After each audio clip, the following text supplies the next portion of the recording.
Ang storyang inyong mapapakinggan ay hango sa tunay na buhay.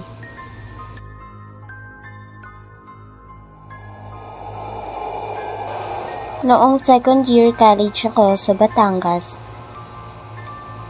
nakitira ako sa isang lumang boarding house malapit sa campus namin. Mabait ang may-ari ng boarding house. May isang paalala siya noong unang araw ko. Anak, huwag kang tatapat ng matagal sa salamin sa hallway ha. Nagtaka ako at akala ko ay isang pamahiin lang. Kaya't pinagsawalang bahala ko na lang ito. Makalipas ang ilang araw na paninirahan ko doon, naging maayos naman at walang naging problema. Ngunit, isang gabi, masyado akong ginabi noon dahil sa group project namin. Mga 12:00 na nang ako ay makauwi. Madilim at tahimik na tahimik ang buong bahay. Habang naglalakad ako papunta sa kwarto, dumaan ako sa tapat ng salamin nang hindi sinasadya, na para bang hinahatak. Sa gilid ng mata ko, parang may aninong dumaan sa likod ko. Ramdam na ramdam ko ito.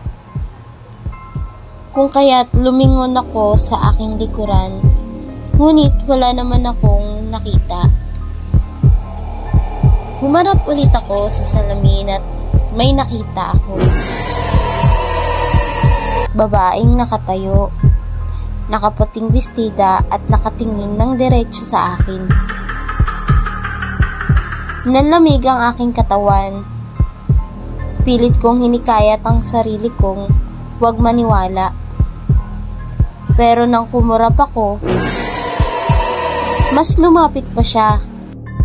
Narinig ko ang mahina at pabulong na boses mula sa loob ng salamin. Huwag kang aalis. Ikaw na ang susunod. Tumakbo ako papasok sa kwarto. Hindi na ako lumabas hanggang umaga. Kinabukasan, sinabi ko sa may-ari ang nakita ko.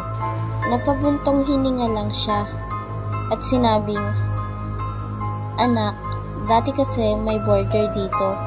Isang estudyante ring babae. Sinaktan siya ng boyfriend niya at nagpakamatay sa harap ng salamin na iyan. Kaya't simula noon, hindi na namin inalis yung salamin. Bumabalik kasi siya kapag tinatanggal." Pagkatapos ng linggong yun, lumipat ako ng tirahan. Kapag napapadaan ako sa lumang bahay na yun, hindi ko nalilimutan ang aking naranasan at napapatingin ako sa bintana. Nakikita ko pa rin sa refleksyon ng salamin sa loob, nandun pa rin siya. At minsan, parang may isa pang mukha sa tabi niya.